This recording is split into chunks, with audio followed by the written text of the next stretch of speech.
लेके चलती थी, साहित्य, व्याकरण और काव्यशास्त्र। ठीक है, अब मैं एक दिन 3 1 ये 4 बहुत है 4.5। हेलो एवरीवन, कैसे हैं आप सभी? आशा करते अच्छे होंगे और मन लगा के पढ़ाई कर रहे होंगे। तो आप सभी के बहुत सारे ऐसे प्रश्न थे मुझसे कि दीदी आप कैसे पढ़ाई करती थी और कितना समय देती थी, आपका टाइम टेबल क्या था, शेयर कर दीजिए हम लोगों के साथ। तो आज इस वीडियो में मैं अपना टाइम टेबल ही बताने वाली हूँ आप लोगों को, और इसको बस एक आप सुझाव के तौर पे ही लीजिएगा। अपना भी ज़रूर अपना टाइम टेबल अब देखिएगा कि आपकी लाइफ कैसी है, आपके परिवार में आपको समय कितना मिल रहा है, कैसे पढ़ना है, तो उसमें आप चेंजेस ज़रूर कर लीजिएगा। ये मेरा पर्सनल टाइम टेबल है, क्योंकि मेरी लाइफ ऐसी ही थी तो मैंने इस तरह से मैनेज किया था।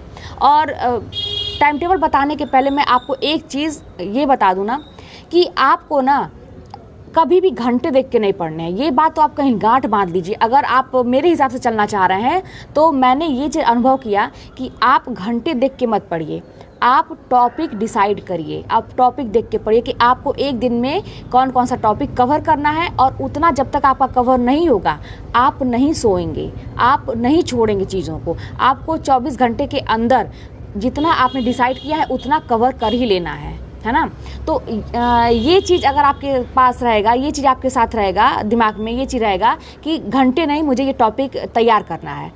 और कैसे समझ में आएगा कि टॉपिक तैयार हो गया कि नहीं? उससे रिलेटेड जब आप प्रश्न करेंगे, उससे रिलेटेड प्रश्न भी करिए, तो आपको समझ में आएगा कि मेरा चीज़ तैयार हो गया कि नहीं। और बैठ के अभी मैं सारा चीज़ बता रही हूँ आपको, कैसे आपको समझ में आएगा कि मेरा चीज़ तैयार हो गया, जो मैंने सोचा था वो तैयार हो गया कि नहीं हो गया, वो टॉपिक तैयार हो गया कि नहीं। लेकिन घंटे देख के जब आप पढ़ेंगे कि आपको 10 घंटे पढ़ना है, 8 घंटे पढ़ना है ना, बहुत सारे लोग ऐसा डिसाइड करते हैं। तो मुझे ऐसा लगता है, मेरा पर्सनल मतलब ये अनुभव है, मुझे ऐसा लगता है कि मान लीजिए आप घंटे देख के बैठ गए पढ़ने के लिए, आपका मन नहीं लग रहा है, आपका कुछ तैयार नहीं हो रहा है, कोई टॉपिक आपका तैयार नहीं हो रहा है, तो फिर ऐसी पढ़ाई से क्या फ़ायदा। लेकिन जब आप एक टॉपिक लिख लेंगे कि मुझे ये चीज़ तैयार करना है तो करना ही है, फिर आपको कितने भी घंटे लगे, वो 2 घंटे में भी हो सकता है, वो 10 घंटे में भी हो सकता है। अब इसमें जब चीज़ें याद होने लगेंगी ना, तो आपका दिमाग ना और अच्छे से काम करने लगेगा। आपको भी अंदर से घुमास होगा कि अरे मुझे तो याद हो रही हैं चीज़ें। फिर जो पहले थोड़ा सा आपको समय लगेगा, 2 घंटे लगे, अरे 4 घंटे लगेगा, 6 घंटे लगेगा एक चीज़ तैयार करने में, लेकिन आप देखेंगे बार बार ना कि आप कम समय ले रहे हैं, चीज़ों को तैयार करने में कम समय ले रहे हैं। तो ये सब अभ्यास पे ही होता है। पहले आप चिंता मत करिएगा कि मुझे बड़ा टाइम लग रहा है, मैं तो एक दिन बस इतना ही रिवाइज़ कर पा रहा हूँ, है ना। जो ज़ीरो से अभी कर रहे हैं उसके लिए भी खास करके है, जो कर चुके हैं वो भी ये तरीका अपना सकते हैं। तो पहले समय थोड़ा लगेगा, लेकिन बाद में वही कहते हैं ना, जब मशीन की तरह, जैसे ना मशीन शुरू में जाम चलती है, बहुत दिन से रख देंगे कोई चीज़ तो जाम नहीं चलती, फिर उसमें हम तेल डालते हैं मशीन में, फिर वो वर्क अच्छा करना, जितना चलाएंगे उतना वर्क अच्छा करते हैं। वैसे हमारा दिमाग है, अब इतने दिन से आप पढ़ाई नहीं की है, उसमें समझिए जंग लग गया है। अब जब धीरे धीरे चलाना शुरू करेंगे ना, तो आपका दिमाग भी एकदम स्मूथली चलने लगेगा और अच्छे से काम करने लगेगा। जो पहले ज़्यादा समय लगता था वो कम समय में होने लगेगा। लेकिन थोड़ा सा समझिए कि 1 हफ्ता 10 दिन आपको अगर एकदम लगन से लगे रहे उस पर, तो 10 दिन 1 हफ्ते में आपका दिमाग सही से काम करने लगेगा, जल्दी चीज़ें याद होने लगेंगी और डे बाय डे और इम्प्रूव होगा। ठीक है, तो देखिए पहला काम क्या करना है, आपको पढ़ाई कैसे शुरू करनी है। जो ज़ीरो है वो भी, और जिसको नहीं कुछ आइडिया मिल रहा है वो भी समझिएगा कि मैं कैसे करती थी।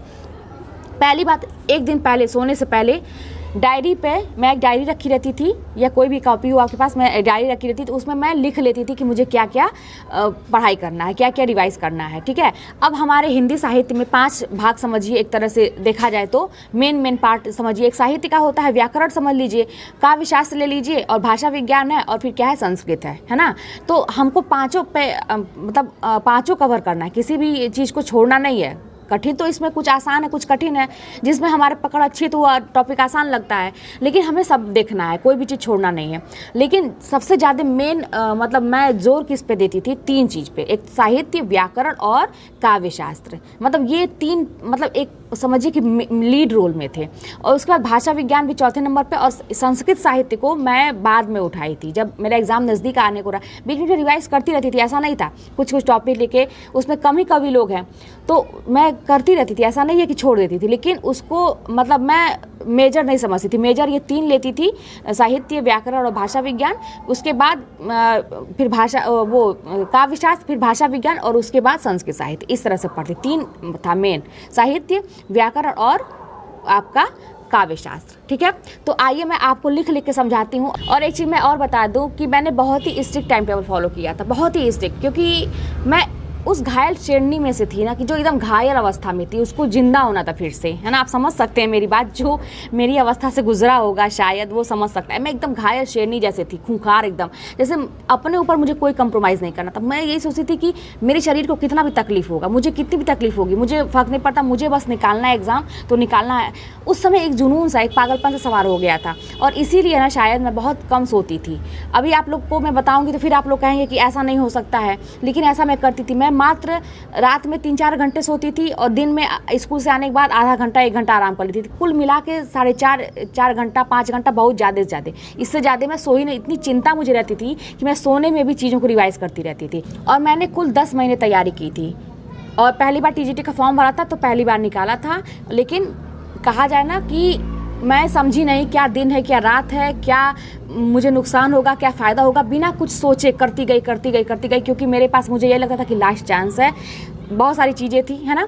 तो चलिए अब हम अपना टाइम टेबल मैं अपना बताती हूँ कि कैसे कब मैं उठती थी और कब तक मैं पढ़ती थी, कितने चीज़ें डिसाइड कर लेती थी, ठीक है। तो आइए मैं इसको कॉपी पर आपको समझाती हूँ। तो देखिए मैं यहाँ पर हम लोग का मतलब एक तो है साहित्य, ठीक है, मैं ऐसे रफली लिख रही हूँ, ठीक है। एक है व्याकरण और एक है हम लोगों का, उसके बाद आ जाता है काव्य शास्त्र, ठीक है। फिर आ जाता है हम लोगों का भाषा विज्ञान मान लीजिए, और फिर आ जाता है संस्कृत, ठीक है। ये मतलब समझिए कि 5 पार्ट हैं हम लोगों को, हिंदी वाले जो तैयारी कर रहे हैं उनको देखना पड़ता है। अब इसमें मेन जो है ना, मैं इन तीनों को लेके चलती थी, साहित्य, व्याकरण और काव्यशास्त्र, ठीक है। अब मैं एक दिन पहले रात में जब मुझे तैयारी करनी रहती थी, पढ़ना रहता था, तो एक दिन पहले ही रात में मैं एक डायरी पे लिखती थी। साहित्य से कोई टॉपिक उठाया, मान लीजिए मैंने आदिकाल उठाया, ठीक है। अब आदिकाल में मुझे क्या पढ़ना है, तो मैं तो मान लीजिए बुक हो या पेज हो, ठीक है।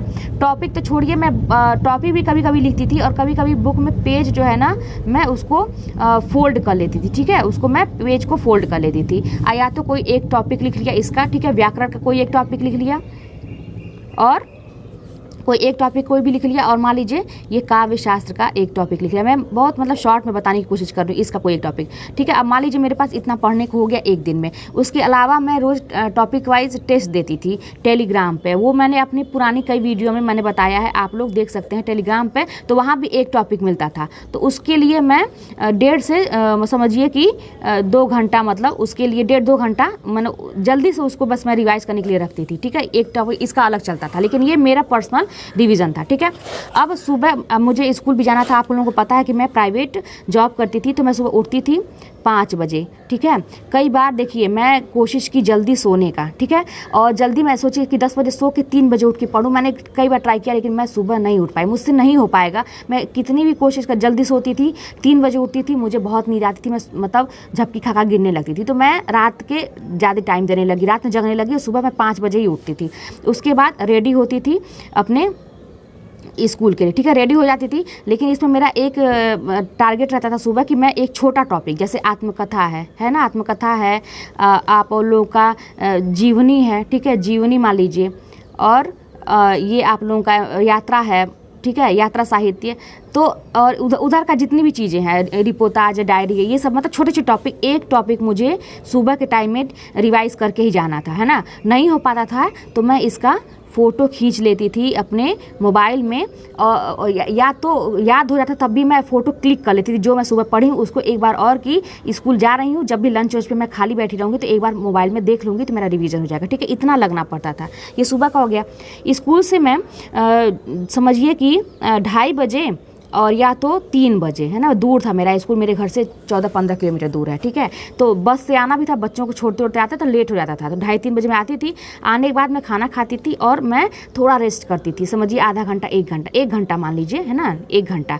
लेकिन मैं कोशिश करके फिर 4 बजे से 4 साढ़े 4 मान लीजिए बजे से मैं बैठ जाती थी पढ़ने के लिए, फिर से मैं रिवीजन। अब उसमें ना मैं घंटा नहीं देखना है मुझे, बस ये देखती थी कि रेस्ट कर लिया मैंने, और ये जो चीज़, ये मेरा पर्सनल जो मैंने सोचा था ये सब, इसमें से तो उठाया मैंने, मान लीजिए कोई भी चीज़ उठा लिया, मुझे इतना करना था 24 घंटे के अंदर तो करना था। 4 बजे से बैठ गई। उसके बाद शाम को मैं 6:30 बजे तक करती थी। उसके बाद ये जो मेरा टेलीग्राम वाला टेस्ट था उसको मैं समझिए कि जब टेस्ट शायद 8 बजे से होता था, तो मैं 6:30 बजे से या 7 बजे से मैं उसको फिर मान लीजिए उसको भी रिवाइज़ कर लेती थी, ठीक है, 7 बजे से मान लीजिए। 1-1.5 घंटे में उसको मैं रिवाइज़ कर लेती, जो भी टॉपिक मिलता था। और उसके बाद ये हो गया, टेस्ट मैं दे लेती थी, समझिए उसमें 1 घंटा तो लग ही जाता था नेटवर्क और उसका रिजल्ट आने में।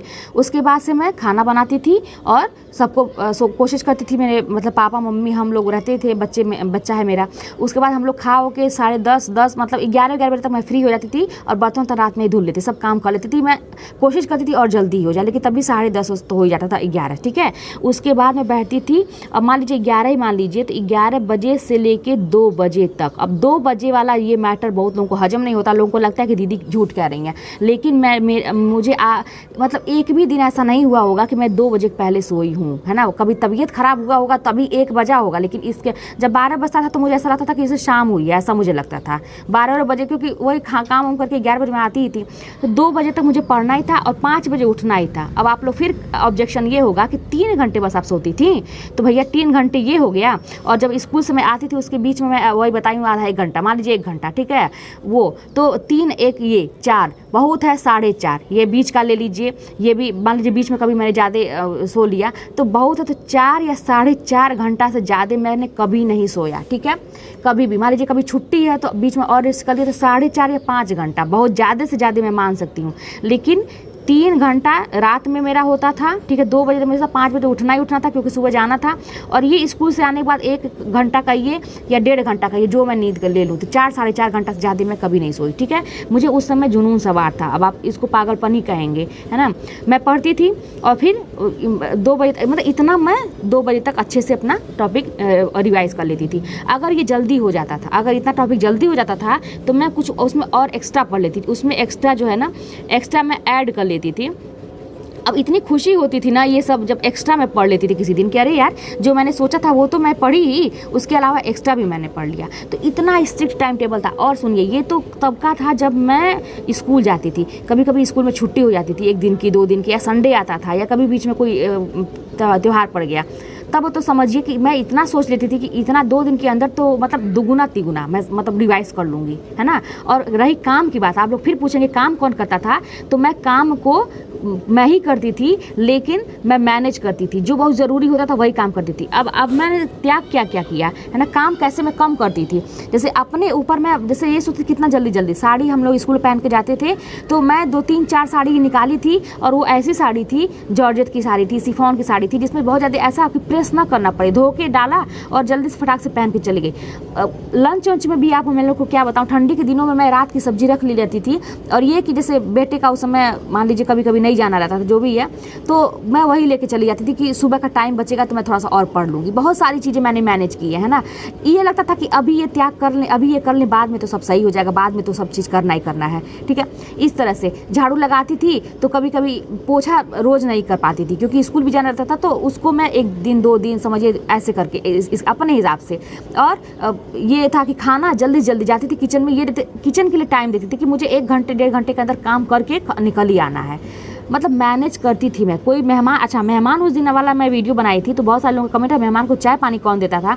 अरे भाई, मेहमान को चाय पानी मैं ही देती थी। मैं वहाँ से किताब हटा के अपना किताब उधर बरामदे में शिफ्ट कर लेती थी, और वहीं से चाय पानी दे के उधर ही रुक जाती थी, और फिर वहीं पर पढ़ाई करती थी। और कौन बात करता था तो मैं अपनी मम्मी को लगा दी थी बात करने के लिए। अभी आप लोग कहेंगे कि मुझे भी बैठना पड़ता है, तो हाँ, मान लीजिए ऐसे कोई मेहमान है जिसमें आपको ही बैठना पड़े, लेकिन मतलब ऐसा फील करती थी ना कि मेरा टाइम वेस्ट हो रहा है, तो मेहमान भी समझते थे, भी वो चले ही जाते थे। और मुझे मतलब मन नहीं लगता था मेरा मेहमान में बात करने का, मेहमान से 1 घंटा 2 घंटा अगर मान लीजिए मेरा गया, तो मैं उसको फिर मैनेज करती थी बाद में कि आज इतना समय मैंने अपना दे दिया, तो उसको मैं और ज़्यादा एक्स्ट्रा पढ़ के मैं मैनेज करूँगी। बहुत सारी चीज़ें अपने दिमाग से करनी पड़ती है, सारी छोटी चीज़ें बताने वाली नहीं होती हैं। और जैसे आप लोगों को ना एक वजह चाहिए, आप लोगों को ये सोचना चाहिए कि दीदी बता रही हैं ऐसे करने के लिए, यानी कि वो की होंगी। आपको विश्वास एकदम करना चाहिए कि मैं वो की होंगी तो मुझे भी करना है, अगर आपको सफल होना है तो। अगर नहीं सफल होना है तो फिर आप कमियां ही निकालेंगे कि वो ऐसे झूठ कह रही हैं, वो गलत बता रही हैं। नहीं यार, इतना कोई कम थोड़ी सोता है, इतना कोई थोड़ी पढ़ता है।